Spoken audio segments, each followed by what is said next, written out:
From Ontario, Canada, Queen's University.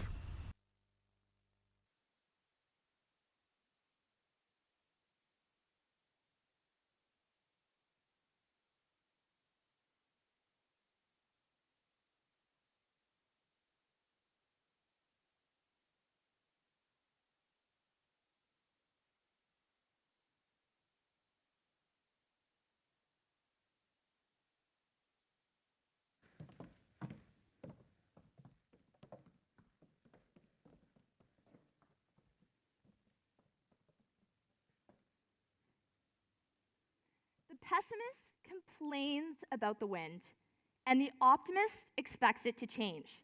However, it is the realist that adjusts to the sails. These three tactics are implemented by companies across the world when faced with industrial change.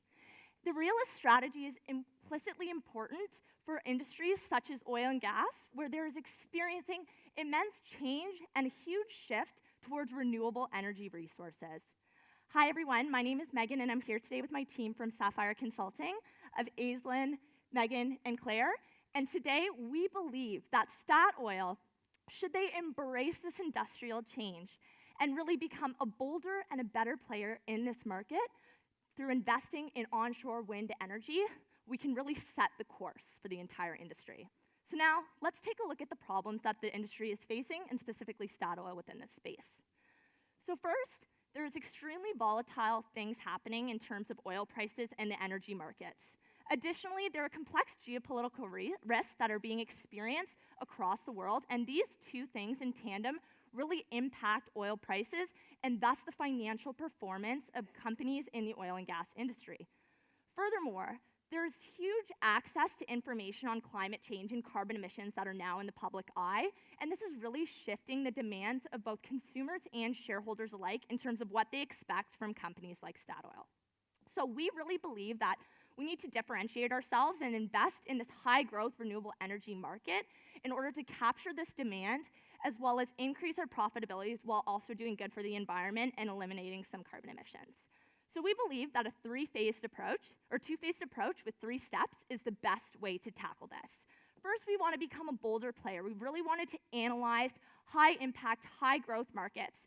We took a deeper dive into the African market as a whole and believe that South Africa is the best place to start with our initiatives. Furthermore, in the second phase, we want to be better. We want to be a better player within the renewable energy space, especially with wind energy power onshore. So we believe that by creating a mega wind farm in South Africa, as well as leveraging our competencies in order to provide the energy directly to energy suppliers. And then the second phase of this is in order to grow our capabilities along Africa as a whole and really capturing key contracts in order to sustain the scalability and growth. So we believe that through these implementation steps, we will be able to attain NPV of approximately $231 million as well as an ROI 15%. And now I'm going to pass it off to Aislinn to speak to how exactly this can be done. Thanks, Megan. So Statoil is really looking to re-enter the onshore wind market. However, in order to do so and to be successful and really make a dent in the onshore wind energy marketplace, we can't be afraid of thinking big and we can't be afraid of change. So with that in mind, we've laid out a set of criteria that we think are paramount to determining where we should go in the onshore wind market space. So we really prioritized criteria that we feel will allow us to facilitate entry into the onshore wind market, as well as ensure growth and long-term profitability for our business. We also talked about the saturation levels in the different marketplaces, as well as the expected profit margins in each region. And ultimately, we determined that Asia, North America, and Europe were just too mature and saturated of marketplaces for us to achieve the type of impact and financial performance that we were looking for. This left us with South America, as well as Africa and the Middle East, which we see as the 2 most viable emerging markets. However, when you dig a little deeper, we actually discovered that there are already 447 onshore wind farms in Brazil, as well as a huge mega farm with 607 megawatts that's coming online in Chile shortly. We also know that just this week, Statoil announced a joint venture investing in a solar company in Brazil. So really, we're focusing our solar renewable efforts in this region. And if we're looking to diversify our investments, as well as scale region-wide, this actually may not be the best place for us to play. So ultimately, we've established that Africa and the Middle East is the most attractive option on all fronts. And in the words of one energy consultant, we know that renewable energy doesn't necessarily go where the wind is blowing or the sun is shining, but it is where the best regulatory regime is. And in Africa, you can have both. So let's build the case for Africa a little bit more. So we've actually seen that in the next 20 years, we're expecting exponential demand growth in terms of energy consumption rates in Africa, 88% to be exact in the next 20 years. We also see that at the same time, supply really isn't keeping up. So less than half of the supply to meet this demand has been procured to date. And so African governments are actually looking towards renewable energy sources in order to fill this significant gap, and this is just too large of an opportunity for us to miss. Now, I'd like to take a step back and compare the advent of renewable energy in Africa to the widespread adoption of the mobile phone. So let's take a look at Africa used to be a continent where not very many people had access to phones, and then it leapfrogged all the way towards cell phone usage, pretty much skipping over the home phone era that dominated most of North America. We're seeing the same sort of trend in terms of renewable energy. So Africa is going from a nation that's largely dominated by some areas that have access to electricity, but majority of the population that has no power. And now, to meet the growing energy consumption needs, we're actually skipping over a lot of fossil fuel and really looking right towards renewable energy solutions. So this really limits the switching costs that we see in developed nations of going from fossil fuels to renewable energy sources, as we're not actually cannibalizing any of our existing fossil fuel operations, and instead we're simply supplementing the fossil fuel energy provided with renewable energy sources. Further, Africa is a continent that's very well endowed in natural resources, specifically in wind along all the coastal areas, and we've highlighted for you the largest wind markets that we see to date. We also know that we can expect higher profit margins in this area as it is less saturated, and for early entrants such as ourselves, we expect an IRR of over 10%. Now, we recognize that it's not feasible to enter the entire African marketplace at once. And so where should you focus your efforts to begin?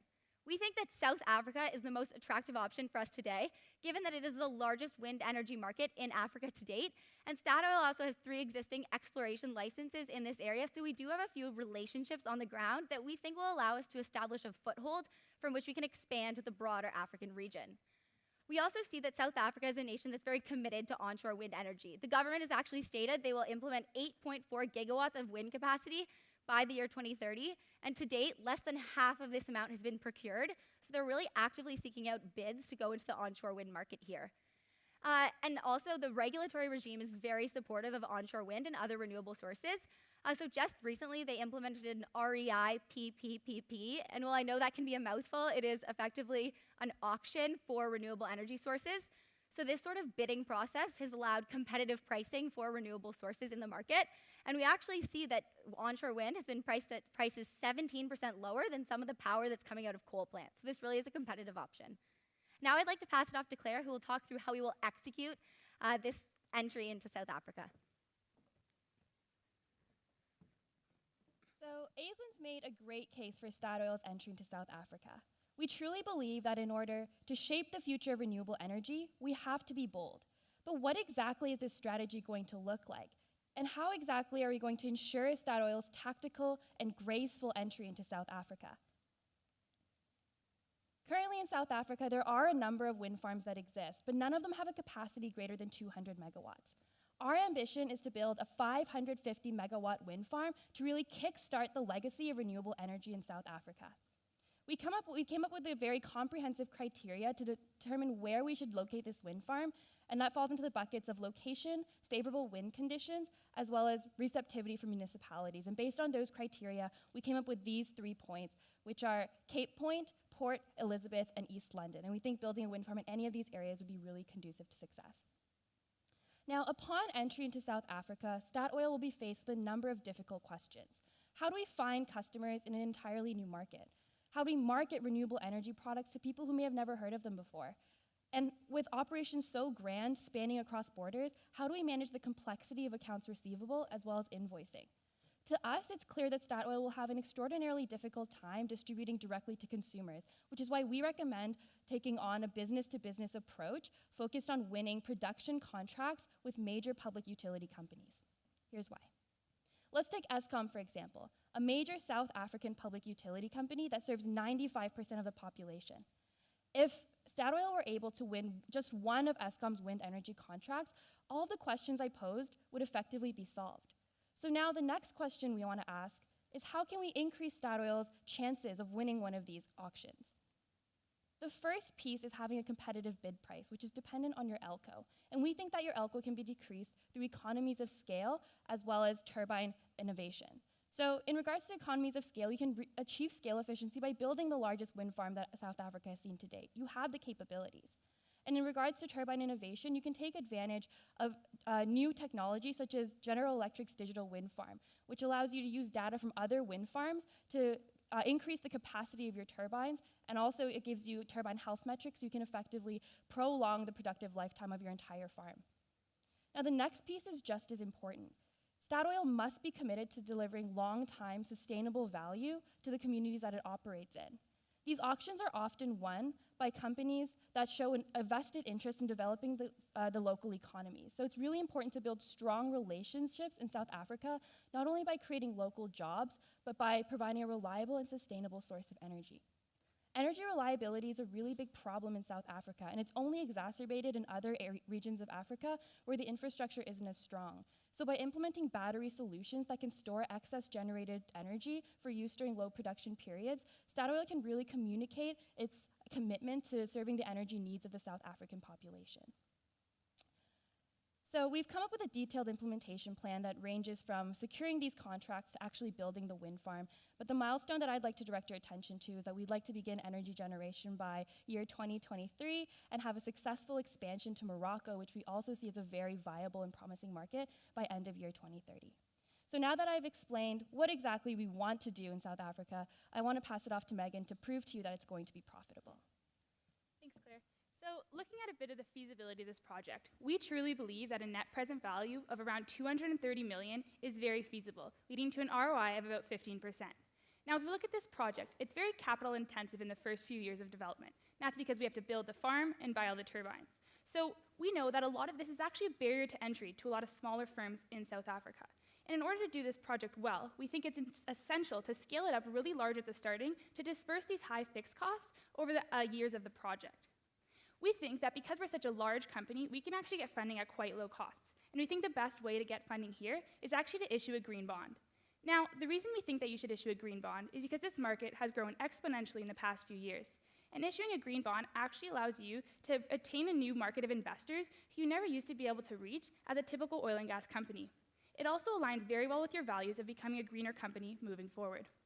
Now, we also know because the operation costs of a wind farm are quite low moving forward, reaching only about 20% of their overall costs, we can expect to get profits of about $70 million annually for the 20 years of this project. Now, we asked ourselves, is this actually feasible? So we did a bit of sensitivity analysis with all of the main inputs to our profitability, and we saw what would happen if they changed. And we could see that if we're able to even increase the size of our plant or increase the percent factor load, we can see an NPV reaching levels of around $500 million. So we think there's huge upside potential. Also, in the base case that we presented you, we didn't even include the projected 18% decrease in costs that are expected in this industry. So we think we've given you a very conservative estimate. And we think if we're able to reach an NPV of $230 million in South Africa, you can see the profit that we can obtain as we expand throughout the rest of Africa. Now, we also considered some risks with this project. And to look at the risks, we saw the relative impact of these risks compared to the probability of them actually occurring. And we came up with 3 main risks, with our main priority being geopolitical concern. Now, the reason why we think this is mitigated is because the South African government actually has very strong goals in place of reaching renewable levels in the future. So we think they'll really back Statoil in South Africa. As well, the new auction process that Aislinn spoke to actually has created a lot of transparency and a very robust legal framework that has dissipated the corruption in the area and allowed us to have a very profitable intake here. We do think, though, that as Statoil expands to the rest of Africa, a lot of due diligence does need to happen when choosing the proper countries to enter to ensure that political upheaval does not overcome the possibility of profitability. Now, I'd like to pass it off to Megan to conclude our presentation. Thanks, Megan. So ultimately, there are 2 phases of first becoming a bolder player within the renewable energy space by focusing directly on South Africa as the market we want to take off from. And then furthermore, we want to become a better player within the space, specifically with onshore wind. First, we want to build our mega farm within South Africa and then further expand our capacities to the second stage of this approach in order to expand throughout the African market. So ultimately, we believe that through our initiatives, we will not only be able to create the NPV value and become more profitable than we currently are, but we also think that not only will you be able to set the course for the entire industry, but you will be equipped with the tools to deal with any headwinds you may face in the future. Thank you, and we now welcome any questions.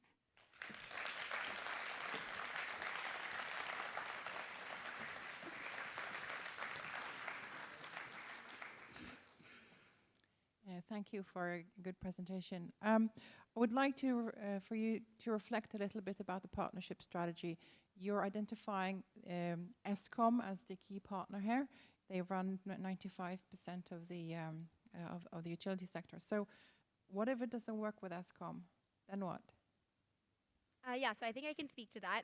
So to start off, we do think that ESCOM is a very, very high likelihood of working out, given that they supply 95% of electricity. They have this huge responsibility to provide power to their nation. And right now, as you can see, they're missing almost half of that procurement for onshore wind to meet their goals. So they have 4 gigawatts worth to fill in terms of capacity, and we're asking for a 550 megawatt plant. We're a multinational company with huge assets to back us up instead of a smaller player. So we think that we have a very high likelihood of us winning these bids. That being said, if the partnership with ESCOM does fall through for some reason that we're unable to mitigate, we've actually identified there are 4 other very attractive markets which we think would also be very viable to enter. So we touched on Morocco as our second point of entry. It does also have an established grid system, lower geopolitical risk, and the government is very much behind this. This is a very large market. It's actually older than the market in South Africa because government support has been in place for longer. So we do think we could then look to the Moroccan market, which is, there are a few other energy distributors here. And then moving on, Egypt, Ethiopia, and Kenya, there is significant room for expansion. So we think we've mitigated this risk well. So what do you think we have to pay this company in order to benefit from their established position? What would be the entry ticket?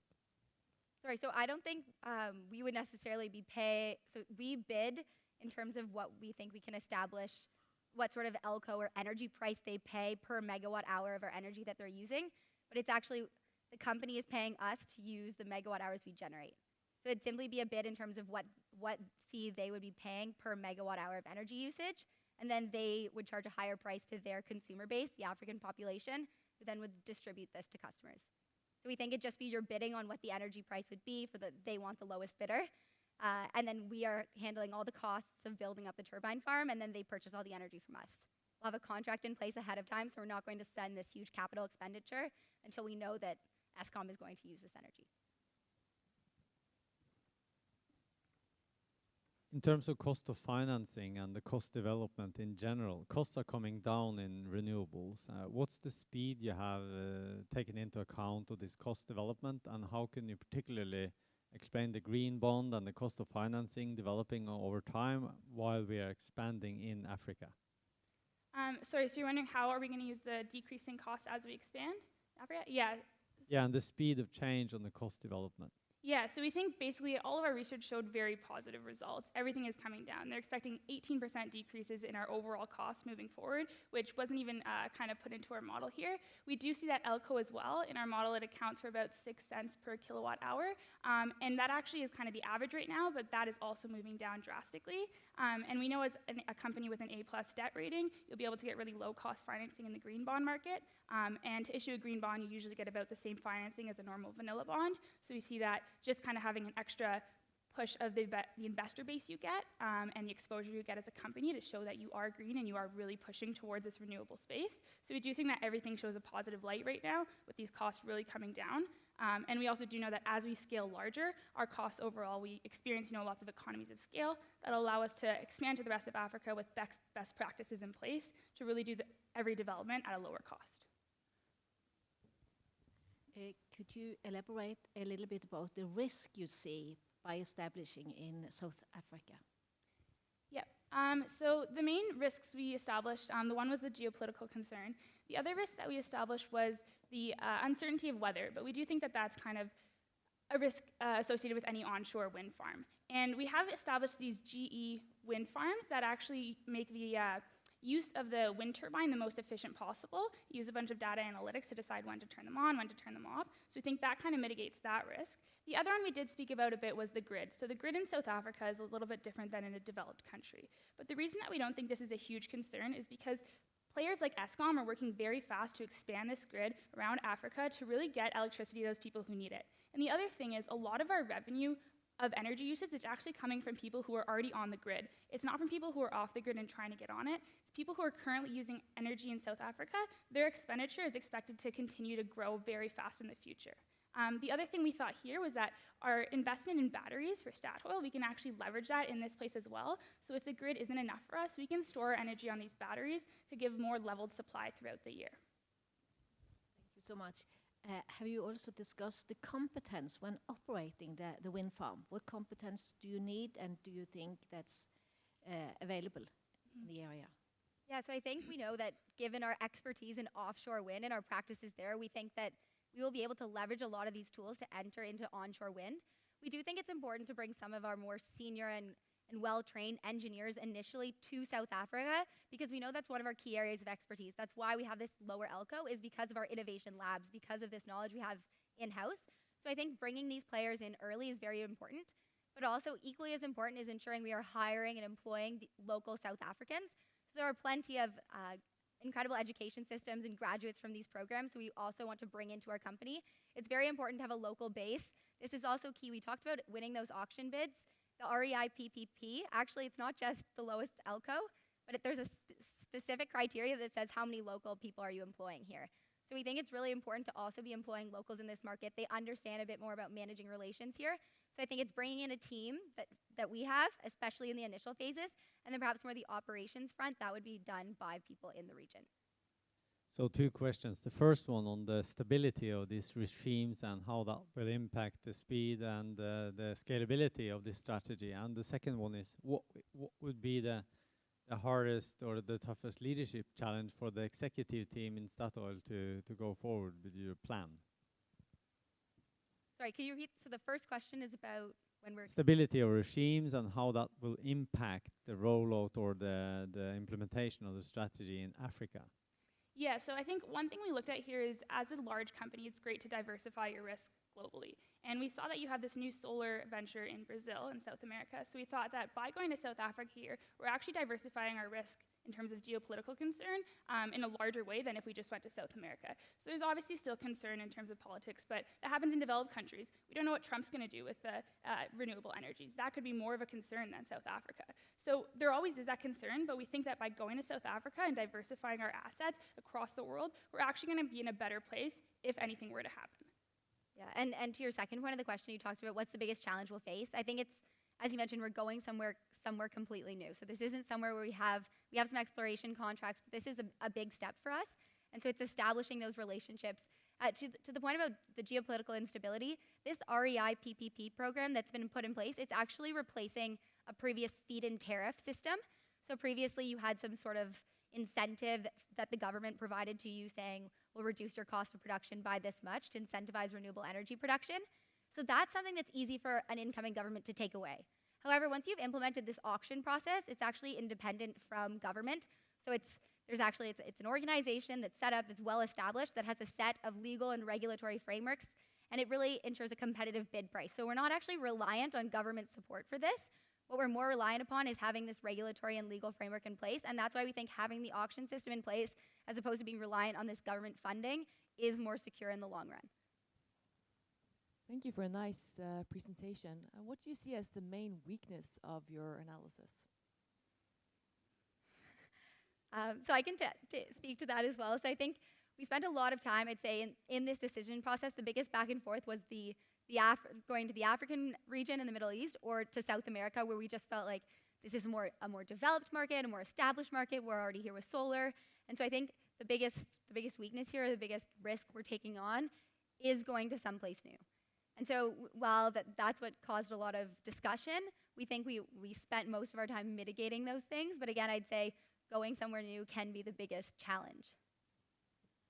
I have a question on, so once we've established the megapark, the one megapark, what's the next step? Is it to go deeper in South Africa, or is it to go to another country?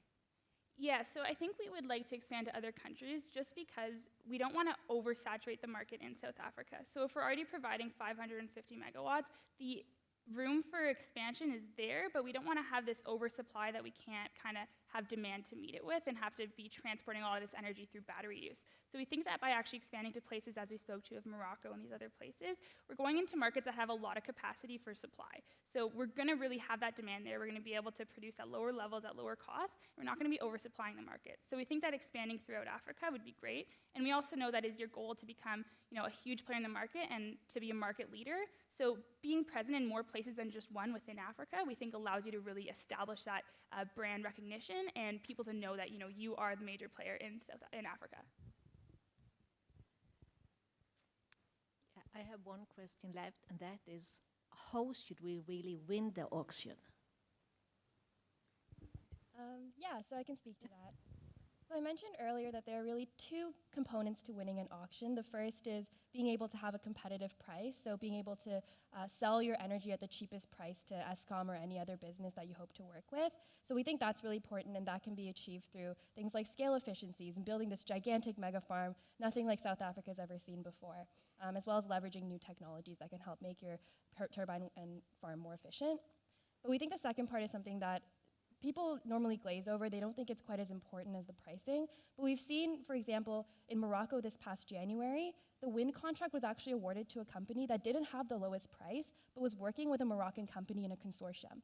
So we can see here that African communities are actually really committed and interested in companies that are interested in, having socioeconomic development opportunities for them, and being able to work with their people and actually care for the people that they're serving. So we think, moving forward for Statoil, we can really do that by showing them, we have these capabilities in place. We can bring energy to regions of Africa that don't have it right now through these batteries that we've been investing in. And we think that is one really prominent idea that's really going to show the South African population the commitment that we have to developing their local economies.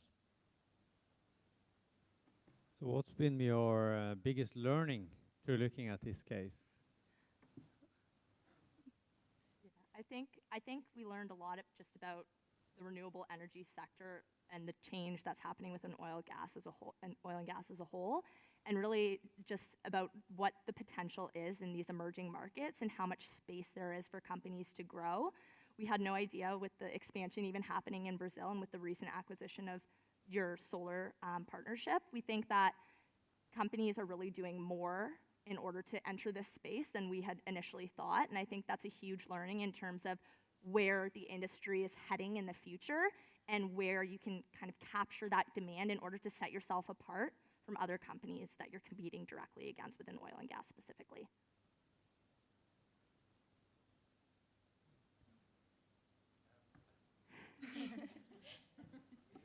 Are you having fun? Yeah, it was a lot of fun. Yeah, we love Norway. It's been a great experience. I have a subject question though. Your strategy here tailors to the weakness that we have in terms of on the distribution side. Mm-hmm. What is the strength you see that we have from the rest of the organization to bring to South Africa, and what's the most relevant part of it, bringing it to South Africa? Yeah, so I think we kind of have mitigated the weakness there by partnering with these companies. But for the weakness, our strength, it would be, as Aizen spoke to before, these offshore, capabilities that we've already put in. The offshore wind sites are way more complicated than the onshore ones. They require so much more knowledge and upfront capital and R&D. So we think that you've already done these offshore wind farms and done an excellent job at them. Using that knowledge and that expertise to bring to the onshore market doesn't seem like a huge, step for you, and seems like it'll be a huge advantage for South Africa to have these really intelligent people who've already gone through the hardest part of it and almost going, backwards in terms of R&D to an easier situation. We also know that your offshore farms have been in places where the weather isn't always the best. So you've dealt with this uncertain weather conditions. So we know that you'll be able to bring that expertise of how do you really make these wind turbines the most efficient and work at the most hours to generate the most profit to an onshore farm. And I think two other points for that.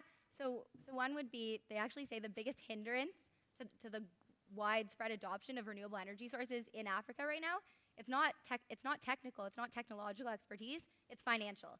So if you look at the South African market, there's currently 36 wind farms. They're all operated by small, different local players.